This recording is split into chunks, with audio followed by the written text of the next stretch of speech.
మిత్రులారా, నేను ఉదయం సమావేశానికి రాలేకపోయాను. విద్యా పరిరక్షణ కమిటీకి నేను జనరల్ సెక్రటరీ కాబట్టి ఆల్రెడీ ఒక బాధ్యత ఒప్పుకోవడం వలన ఇవాళ లక్షలాది మంది పిల్లలు దేశవ్యాప్తంగా వీధుల్లో పోరాటాలు చేస్తున్నారు. ఆ సందర్భంగా విద్యా పరిరక్షణ కమిటీ పాత్ర ఏంటి, మనం ఏం చేయాలి అని అక్కడ చర్చ జరగడం వలన అక్కడికి వెళ్ళడం జరిగింది. ఈ సంఘము మనం ఏదైతే ఇప్పుడు ఈ ఆదివాసీ సంఘీభావ కమిటీ, అది ఒక చారిత్రక అవసరం. చరిత్ర భిన్నమైన మలుపులు తిరుగుతున్నప్పుడు మనం గత 50 ఏళ్ళుగా మాట్లాడింది, మనం చేసిన శ్రమ, కానీ అటువైపు నుంచి వస్తున్న ఫ్యాసిస్టు శక్తులు వాళ్ళు మన మీద ఒక రకమైన విజయాన్ని సాధించారు. తాత్కాలికమే కావచ్చు, కానీ వారు రాజ్యాధికారానికే వచ్చారు. నేను టీవీ ఛానల్లో మాట్లాడుతున్నప్పుడు ఒక దళిత విద్యార్థిని పంపారు వాళ్ళు, బీజేపీ వాళ్ళు. కొంతకాలం క్రితం అనుకోండి. విద్యార్థి, నేనేమో ఆ విద్యార్థి వస్తుందంటే నేను ఒప్పుకునేవాడిని కాదు. ఇక్కడ విద్యార్థితో వాదించడం చాలా కష్టం అధ్యాపకుడికి. ఎందుకంటే విద్యార్థి అంటే ఒక గౌరవం మనకు ఉండాలి. అబ్బాయి నన్ను అడిగిన ప్రశ్న ఏంటంటే, కమ్యూనిస్ట్ పార్టీ కూడా దాదాపు 100 సంవత్సరాలు కావాల్సి వస్తుంది, మేము కూడా 100 సంవత్సరాలు మేము రాజ్యాధికారంకి వచ్చాము, మీరెక్కడున్నారు అనే ప్రశ్న. అది మౌలికమైన ప్రశ్నే కావచ్చు, కానీ సమాజంలో ఉండేటువంటి సామాజిక కల్చరల్ వనరులని ఆర్థికంగా అన్ని రకాలుగా ఫ్యాసిజం ఒక స్టెప్కు ముందుకు పోయింది. మనము ఊహించని రీతిలో, అంటే మార్క్సు లేని వాళ్ళంతా ఊహించిందే, కానీ ఈ దేశంలో ఉండే ఒక ఫ్యాసిస్టు శక్తులు అవి అధికారంలోకి వస్తాయి అనేది మనము ఇంత తొందరగా వస్తున్నాయని మనం ఊహించలేదు. అందుకనే మనం సడన్గా చాలా పరిస్థితి పాడి చెప్పినట్టుగా అది చాలా వేగంగా అది వేడవుతున్నది. అది మనం స్పష్టంగా చూస్తూనే ఉన్నాం. ఎక్కడ మనము పొరపాటు పడినాం, వాళ్ళు ఎక్కడ ఇలాంటి పవర్ఫుల్ శక్తిగా ఎదిగారు. 1948లో నెహ్రూ గారు జయప్రకాష్ నారాయణకు ఒక ఉత్తరం రాశారు. అది ఈ మధ్యన కార్వాన్ పత్రికలో ఒక పెద్ద వ్యాసం, ఆర్ఎస్ఎస్ మీద వచ్చిన వ్యాసంలో, అంటే సోషలిస్టు ఈ దేశంలో ఫ్యాసిజం పెరగడానికి ఎలా కాంట్రిబ్యూట్ చేశారు నా వ్యాసం. నెహ్రూ గారు 1948 సెప్టెంబర్లో ఒక ఉత్తరము జయప్రకాష్ నారాయణ రాస్తూ, ఈ దేశంలో రియాక్షనరీ ఫోర్సెస్ ఎవరైతే ఉన్నారో అవి చాలా బలంగా ఉన్నాయి, దాన్ని మనం అండర్ ఎస్టిమేట్ చేయకూడదు, వాళ్ళు చాలా బలంగా ఉన్నారు. సోషలిస్టు భావజాలం ఉన్న మీరు కూడా ఈ సోషలిజం వైపు తీసుకుపోవడానికి సహకరించకపోతే మన మధ్యన ఎంత తేడాలు ఉంటే, వాళ్ళు ఈ దేశంలో అధికారం కాదు, fascism will take over this country అని రాసి 48 నెహ్రూ గారు, fascism will take over this country, ఎందుకంటే వాళ్ళు చాలా బలంగా ఉన్నారు, మనం చాలా అండర్ ఎస్టిమేట్ చేస్తున్నాము. సరే, నెహ్రూ గారు ఏం చేశారు, ఏం చేయలేదని పరోక్షంగా అది, కానీ 48లోనే ఈ మాట ఆయన అన్నాడు. కావస్తే నేను ఆ ఎక్స్ట్రాక్ట్ మీ అందరూ పంపిస్తున్నాను నెహ్రూ రాసిన లేఖలో నుంచి. ఇది వీళ్ళు చాలా బలంగా ఉన్నారు అని, అందుకనే నెహ్రూ అంటే వాళ్ళకి చాలా కోపం. చాలా ముందే పసిగట్టాడు కాబట్టి తప్పకుండా ఈయనే మనకు ప్రత్యర్థి. ఇక మిగతా వాళ్ళు ఎవరు, వాళ్ళు నెహ్రూ మీద అంత కోపం వాళ్ళకి ఎవరి మీద లేదు, అంత కోపంగా ఉన్నారు. మార్క్సిజం వాళ్ళ మీద, వాళ్ళ ప్రధాన శత్రువులు ఎవరో స్పష్టంగా గోల్వాల్కర్ చెప్పాడు, ముస్లింలు, క్రిస్టియన్లు, కమ్యూనిస్టులు. వాళ్ళ దాని మీద వాళ్ళకి చాలా క్లారిటీ ఉంది వాళ్ళకి. కనుక వాళ్ళు ఈ శక్తులన్నింటినీ ఎలా తగ్గించాలని, అందుకని వాళ్ళు త్రిపురలో కమ్యూనిస్ట్ పార్టీ అంటే, నేను త్రిపుర వెళ్ళినప్పుడు చిన్న చిన్న గుడిసెల్లో ఉంటారు, డబ్బులు చేసుకోరు. ఇక నృపెన్ చక్రవర్తి అయితే ఆయనకు కుటుంబం లేదు, ఇల్లు లేదు, బ్యాంకులో అకౌంట్ లేదు. అటువంటి వాళ్ళని కూడా వీళ్ళు ఓడగొట్టగలిగారు. చాలా ఆశ్చర్యం వేస్తుంది. ఇంత మ్యానిపులేట్ చేసేవాళ్ళు, ఇంత ప్రజల్ని ద్వేషించేవాళ్ళు కూడా త్రిపురలో వెస్ట్ బెంగాల్లో వాళ్ళంతకు వాళ్ళే కూలిపోయారు. పార్లమెంటరీ సోషలిస్టు వ్యవస్థ పార్లమెంటులో పార్టిసిపేట్ చేసిన వాళ్ళు ఎట్లా మన ముందే కూలిపోయారో మనం చాలా స్పష్టంగా చూస్తున్నాం. అయితే ఇవాళ చర్చలో వచ్చినట్లుగా మన భాష మనము ప్రజలకి కమ్యూనికేట్ చేసే పద్ధతిలో చాలా మార్పు రావాలి. అంటే నేను మాట చెప్పి మీరు మిస్అండర్స్టాండింగ్ స్నేహితులుగా నేను చెప్పు. మనం ప్రజలతో మాట్లాడేప్పుడు అసలు నిజానికి నిన్న పాండవిలో ఈ చర్చ జరిగింది. ఫ్యాసిజం అని మనం అంటున్నాం, కానీ ఫ్యాసిజం అనేది ఒక గ్రామంలో వెళ్ళి మనం ఎలా చెప్తాం? వాళ్ళకి ఫ్యాసిజం అంటే తెలియదు, మనకే సరిగా తెలియదు, వాళ్ళకు ఆ పదం కూడా కొత్త పదం. ఫ్యాసిజం అనే దాన్ని ఒక సామాన్యమైన మనిషికి ఈ దేశంలో చూస్తే ఆయనకేమి అన్యాయం జరుగుతుంది, వాళ్ళకేమి ప్రమాదం ఉంది అనేది మనము చెప్పగలిగితే, అది కమ్యూనికేట్ చేయగలిగితే విల్ సక్సీడ్. మార్క్స్ చాలా స్పష్టంగా ఒక మాట చెప్పాడు, mankind will be left only to go two options, ఒకటి socialism or barbarism. We are entering to barbarism. ఇవాళ నాగరికత నుంచి వచ్చిన మిత్రులు చెప్పిన సంఘటన ఏది చూసినా కూడా పత్రికల్లో మహిళల పట్ల, దళితుల పట్ల, ఆదివాసీల పట్ల, ముస్లింల పట్ల ఇవాళ దేశవ్యాప్తంగా జరుగుతున్న వాయిలెన్స్, ఇంత విపరీతమైన వాయిలెన్స్. నాకు దళిత్ పీపుల్స్ మీడియా అని ఒకటి వస్తుంది, రోజు వాళ్ళు ఏం చేస్తారంటే ఆ రోజు దేశవ్యాప్తంగా దళితుల మీద జరిగిన అన్యాయము దాని గురించి వాళ్ళు చెప్తారు. సాయంత్రం ఒక 10-15 సంఘటనలు ఉంటాయి. కానీ నన్ను నమ్మలేము. మలాన్ని తినిపించడం, మూత్రాన్ని తగ్గించడం, పెళ్లి కొడుకును గుర్రం నుంచి తీసి కొట్టడం, అంటే ఇల్లు అంటుపెట్టడం, ఇవన్నీ జరుగుతున్నాయి. వాళ్ళు రోజు అవి కలెక్ట్ చేసి మనకు ఆ రోజు దళితుల మీద జరిగిన అన్యాయాలు, మహిళల మీద, అంటే అది సౌతే నిద్ర పట్టున్నటువంటి పరిస్థితి ఉంది. దళిత ఉద్యమాలు ఉన్నాయి, దళితుల నుంచి చాలామంది భావజాలపరంగా ఎదిగిన వాళ్ళు ఉన్నారు, మాట్లాడేవాళ్ళు ఉన్నారు. కానీ కింద దళితుల పరిస్థితి ఏదైతుందో అది క్వాలిటేటివ్ అయితే మారలేదు. దళిత ఉద్యమం ఉంది చాలా, కానీ ఈ ఉద్యమానికి బయట ఇంతమంది మాట్లాడేవాళ్ళు ఉన్నారు, కానీ కింద జరుగుతున్న అన్యాయానికి అసలు అది మనం దాన్ని ఆపలేకపోయాం. అది ఇంకా జరుగుతుంది. నార్త్ ఇండియా అయితే ఇంకా చాలా వర్స్. మనం ఇవాళ ఈ పరిస్థితి, ఈ అమానవీయమైన సమాజం ఏదైతుందో ఇది ఎందుకు ఇలా అవుతున్నది అనేటువంటి ప్రశ్న కూడా ప్రజల దగ్గర మనం మాట్లాడడం. మన ఆదివాసుల గురించే ప్రత్యేకంగా తప్పకుండా అడుగుతారు, ఇన్ని హక్కుల ఉల్లంఘన జరిగితే ఆదివాసుల గురించి ఎందుకు మాట్లాడుతున్నారు? ఇవాళ వాళ్ళ మీద జరుగుతున్నటువంటి హత్యాకాండ కానివ్వండి, చంపడం కానీ, మొన్న వచ్చిన చెట్టి నుంచి 2 పిల్లలు వాళ్ళు చెప్పిన చూస్తే మనం చాలా హృదయ విదారకమైన మహిళల పట్ల పోలీసులు ప్రవర్తిస్తున్న పద్ధతి, రాజ్యం ప్రవర్తిస్తున్న పద్ధతి. అయితే ఈ సంఘటనని ఒక మానవీయంగా మనం ఎలా అంటే ఒక మనిషిలో ఉండే మనిషిని ఎట్లా కదిలిస్తాం? ఇవాళ మన ముందు ఉండే సమస్య, మనిషిలో ఒక మానవత్వం ఉంటే ఒక మనిషి ఉంటాడు, ఆ మనిషిని ఎట్లా కదిలిస్తామంటే కొన్ని సంఘటనలు మనుషులను చాలా కదిలిస్తాయి. వాళ్ళు ఎంతకాలం మనం మాట్లాడే భాషలో ఈ సంఘటనలు ఏవైతున్నాయో అవి మన should become a part of our, మనం మాట్లాడే దాంట్లో భాగం కావాలి. సోనేశ్వరి ఒక సంఘటన చెప్పింది, నాకైతే అది హృదయ విదారకం అనిపించింది. ఈ ఆదివాసులను అరెస్ట్ చేస్తారు, బెయిల్ కొరకు తిరుగుతుంటారు, కుటుంబాలకి ఏం తెలియదు, కోర్టు తెలియదు, లాయర్స్ తెలియదు, ఎప్పుడు కేసు వస్తుందో తెలియదు. కేసు వస్తుందేమని వస్తారు, రాయపూరికి వస్తారు. వాళ్ళు అన్నము చాలా ఒక పెద్ద క్వాంటిటీలో తెచ్చుకుంటారు. అయితే 3 రోజులు అన్నాన్ని వాళ్ళు కడుగుతున్నారు నీళ్లతో, ఉడికించిన అన్నాన్ని కడుగుతున్నారు. ఏంట్రా ఉడికినటువంటి అన్నాన్ని కదా చేయడం ఏంటంటే, ఈమెయిల్ అడిగిందట, ఏం చేస్తున్నారు అన్నాన్ని, ఎందుకంటే ఇది పాసిపోయింది, 3-4 రోజులు అయింది కదా తెచ్చుకొని కడిగి తింటున్నామని. అంటే ఇది మనిషిని అసలు ఎట్లా కదిలిస్తుందంటే నాకైతే చాలా అప్సెట్ అయ్యింది. అది ఆలోచించినప్పుడు పాపం ఉడికించిన అన్నాన్ని కడుక్కొని, ఎందుకంటే ఆ కేసు ఎప్పుడు వస్తుందో అని తెలియదు. అంటే అక్కడ జరుగుతున్న సంఘటనలు ఏవైతున్నాయో అవి నిజంగానే మనిషిని కదిలించే సంఘటనలు.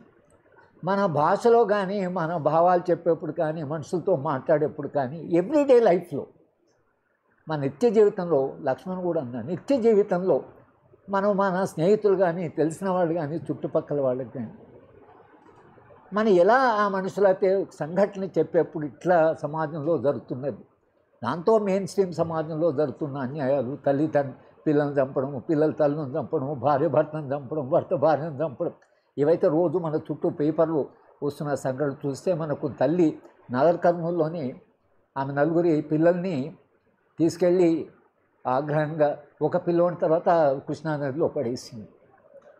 నాకు అది ఎందుకు అసలు సెన్సిటివ్, కానీ నాకు అప్పుడు ఏమనిపించిందంటే ఒక పిల్లోని నదిలో పడేసినప్పుడు ఆ మిగతా ముగ్గురు పిల్లలకు మానసిక స్థితి ఎలా ఉండొచ్చు అనిపించింది నాకు. అరే తల్లిదండ్రులు పడేస్తున్నాయి, ఆ ముగ్గురిని తర్వాత ఆమె కూడా దూకింది, ఆమె బతికింది. తల్లి నలుగురు పిల్లల్ని తీసుకెళ్ళి నదిలో పడేయడం అనేది ఎంత అమానవీయమైన సంఘటన. నేను ఇది ఒక ఎగ్జాంపుల్ ఏం చెప్తున్నా అంటే, మనము ప్రజలతో మాట్లాడేటువంటి సందర్భంలో మనం ఆదివాసుల గురించి ప్రత్యేకంగా ఎందుకు మాట్లాడుతున్నామంటే, వాళ్ళు ఇవాళ చాలా సమయంలో పోరాటం కూడా చేస్తున్నారు. వాళ్ళు అంటే పోరాడే హక్కు అనేది అవుతుందో అది మెయిన్ స్ట్రీమ్లో చాలా కాలంగా నడిచింది. అది మనము పోరాడే హక్కు వాళ్ళ ఏదైతే మాట్లాడుతున్నామో ఫ్రెంచ్ రెవల్యూషన్లో వాళ్ళు వచ్చిన ఈక్వాలిటీ, లిబర్టీ, ఫ్రీడమ్తో పాటు రైట్ టు రెసిస్టెన్స్ అని వచ్చింది. దాంట్లో భాగంగా పోరాడే హక్కు అనేది ఫ్రెంచ్ రెవల్యూషన్లోనే వచ్చింది. నేను కనబ్రహం గారు యునైటెడ్ నేషన్స్ మీటింగ్ పౌర హక్కుల సంఘం తర్వాత వెళ్ళినప్పుడు యూనివర్సల్ డిక్లరేషన్ ఆఫ్ హ్యూమన్ రైట్లో 30 ఆర్టికల్స్ ఉన్నాయి, 31 ఆర్టికల్ రైట్ టు రెసిస్టెన్స్ పెట్టాలి అని మేమిద్దరం రాసి కమిటీ అవుతుంది, యుఎన్ హ్యూమన్ రైట్స్ కమిటీ. ఆ కమిటీకి ఇస్తే వాళ్ళు కన్సిడర్ చేసి కొన్ని చేరుస్తారు. కనబ్రహం గారు ఇది 2 రోజుల్లో చెప్పేస్తారు, చేరుస్తామా చేరమా దానికి కారణం ఏంటి. వారం రోజులు తిరిగాను నేను ఆ కమిటీ, ఏమైంది మా లెటర్. ఆ వారం రోజుల తర్వాత కమిటీ ఇప్పుడు ఇది చాలా అంటే లేట్ అయిపోయింది, ఇప్పుడు ఇది పెట్టడం సాధ్యం కాదు. యూనివర్సిటీ 1948 ఆ డాక్యుమెంట్లో మనం ఇది ఎలా చేరుస్తాం అని ఒక మాట అన్నారు. కానీ అంటే ఎక్కడైనా ఏ లెవెల్లో అయినా ప్రజలకు పోరాడే హక్కు ఒకటి ఉంటుంది అనేటువంటిది. మనం పోరాడడం అంటే ఒక ఆర్మ్డ్ స్ట్రగల్ అనే కాకుండా పోరాడడం అనేది మనిషి నిత్య జీవితంలో పోరాటం కూడా దాంట్లో భాగమే. అదొక అత్యున్నత దశ, అది ఒక కాన్సన్ట్రేటెడ్ ఎక్స్ప్రెషన్ అది.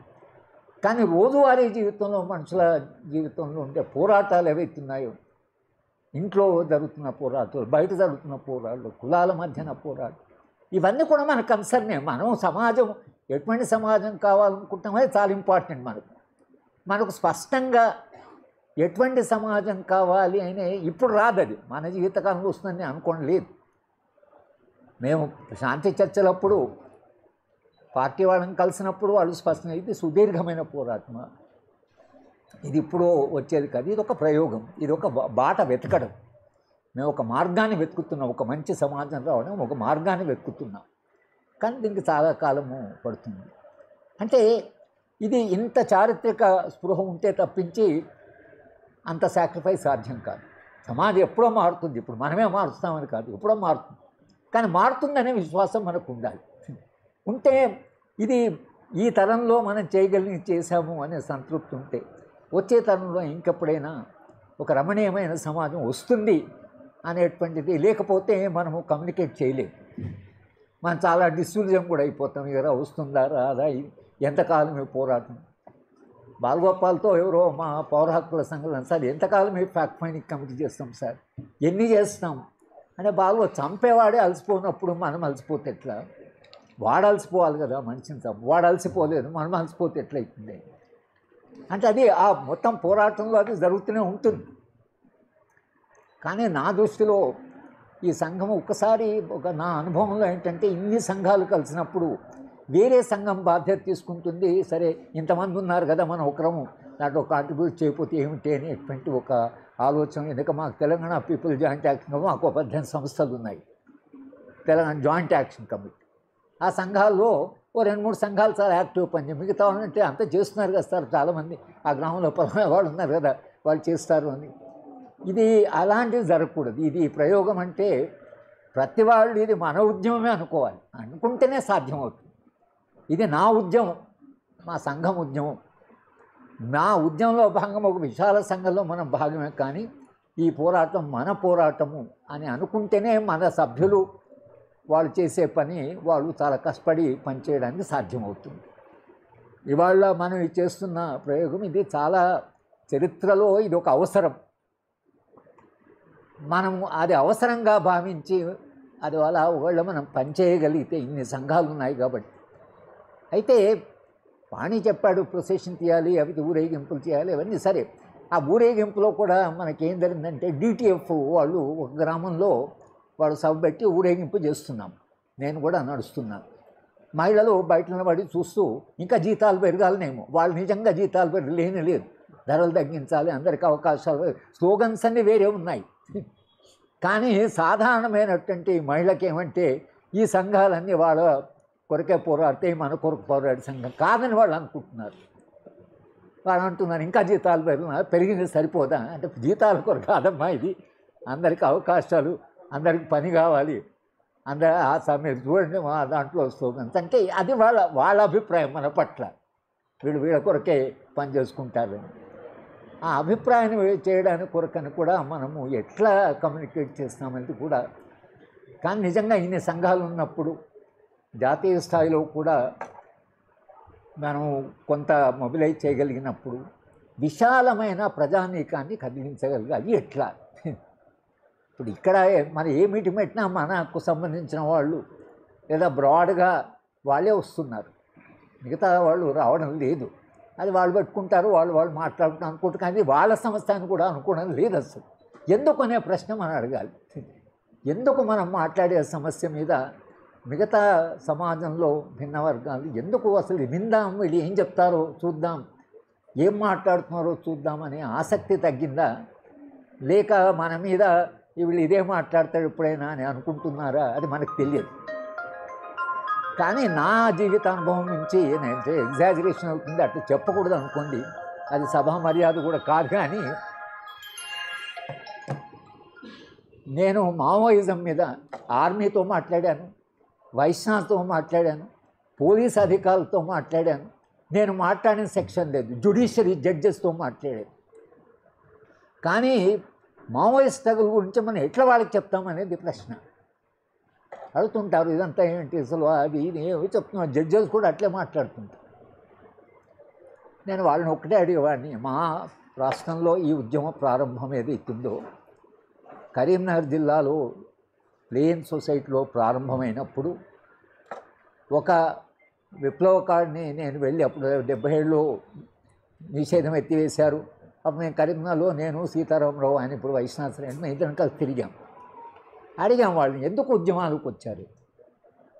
ఆయన చెప్పినంటే తన భార్యని ఊళ్ళో ఉండే ల్యాండ్ లార్డ్ వాడు తీసుకెళ్ళారు, నా కరీంనగర్ వస్తే రేప్ చేశారు. ఆ రోజులో గడికి ఎవడు పోలీసు కూడా మినిస్టర్ ముందర కూడా, మినిస్టర్ కూడా వాళ్ళ దూరం ముందర సినిస్టర్, వాడు సిగరెట్ తాగుతాడా మన దూరం ముందర. అది అంటే నా అక్కడి నుంచి అడవికి వచ్చాను సార్.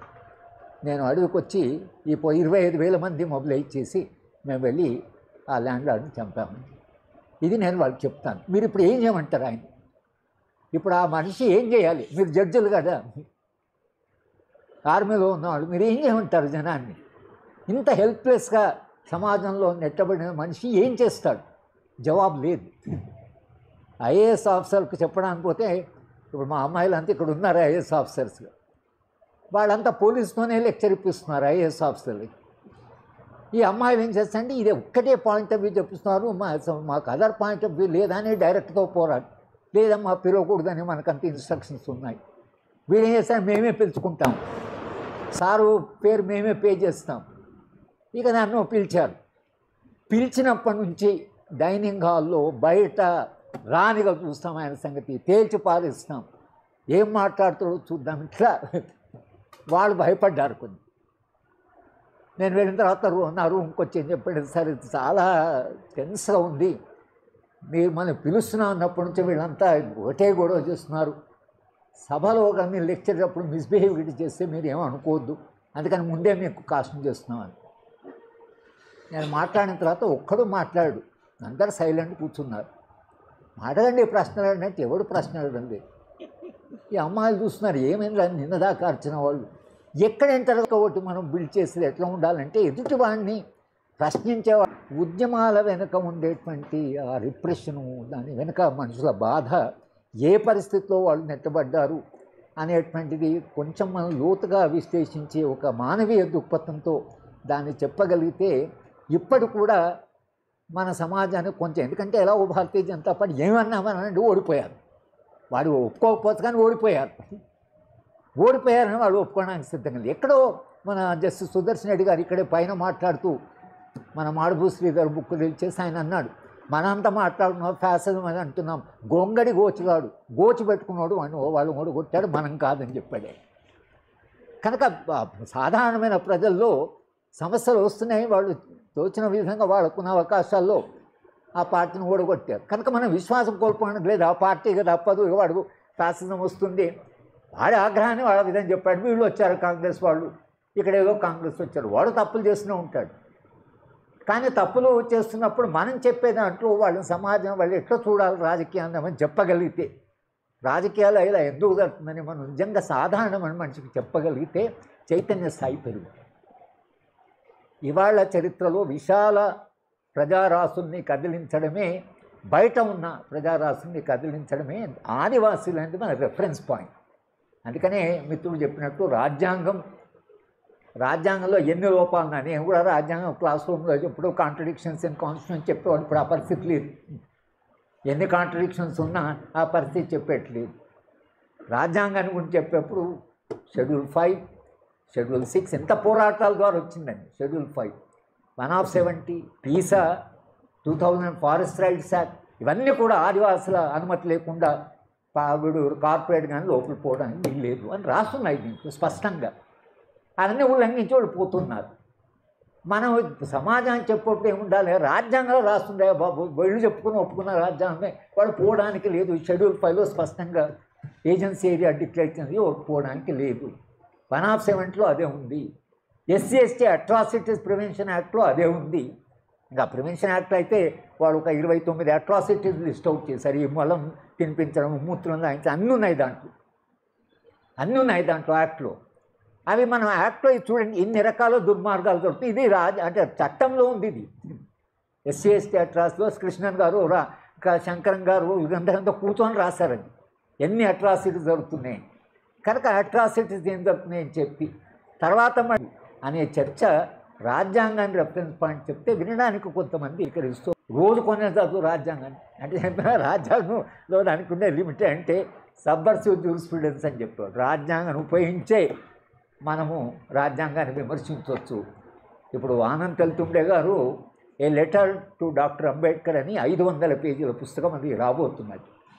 అయ్యా నువ్వు చెప్పిన సమాజం, నువ్వు చెప్పిన హక్కులు, నువ్వు రాసిన అది ఏమైంది అని డాక్టర్ అంబేద్కర్కు ఒక ఉత్తరం, అదే ఆయన కూడా చెప్తూ అన్నాడు, ఒక చనిపోయిన మనిషికి 500 పేజీల ఉత్తరం రాయడం అనేది అవుతుందో ఇది బహుశా చరిత్రలో మొదటిసారి జరుగుతుంది. దాంట్లో ఆయన వాళ్ళు జరుగుతున్న దాన్ని మొత్తం రాసి ఇప్పుడు ఏం చేస్తావు, అసలు మమ్మల్ని ఏం చేయమంటావు, నువ్వు రాజ్యాంగం రాసి ఇప్పుడు మమ్మల్ని ఏం చేయమంటావు, నీ రాజ్యాంగం ఇలా మారింది, ఇలా తయారైంది అని రాశాడు.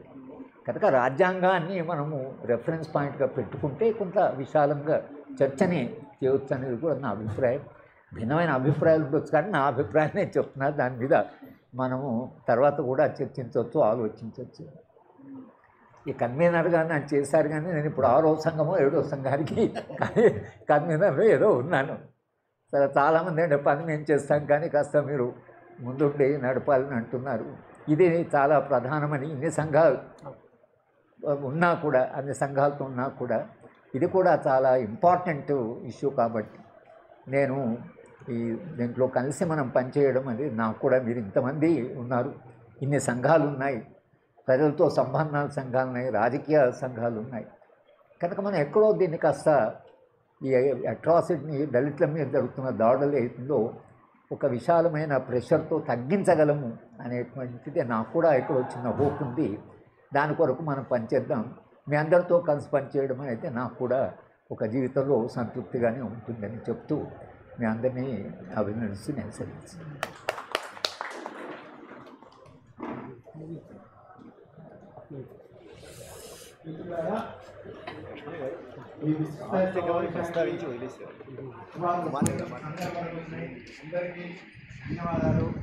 ఈ వేదికను ముందుకు తీసుకుపోవడానికి ఆర్టికల్ గురించి మాట్లాడాలి. అచ్చా ధన్యవాదాలు. అంతేకాకుండా ప్రధానంగా ఏంటంటే ఏ సంస్థ అయినా ఏ వేదికను నడవాలంటే దానికి పునాది ఏందో నేను చెప్పకూడదు, మీ అందరికీ తెలుసు. ఆర్థికపరమైన అంశం ప్రధానం కాబట్టి ఇక్కడికి వచ్చిన మిత్రులు కానీ ఇప్పుడున్న వాళ్ళు కానీ సంస్థ తరపున కానీ ఈ వేదికకు అంటే అందరూ కన్వీనర్స్ కన్వీనర్సే ఉన్నారు కానీ ఆర్థిక సంబంధించి ట్రెజరర్ అయితే ఎవరు లేరు. కానీ ఆ ఆర్థికం అనేది ప్రధానం ఇక్కడ.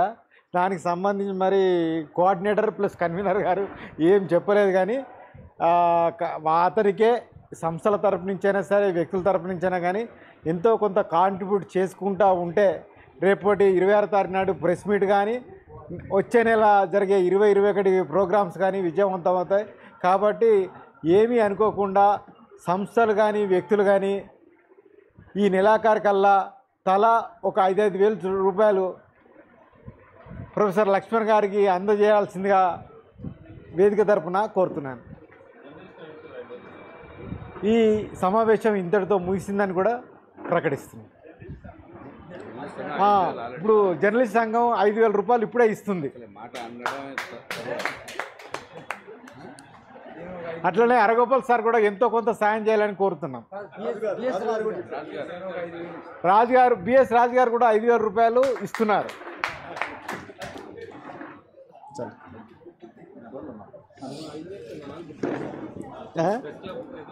బుక్ చేసే 26 బుక్ చేసేసేయండి.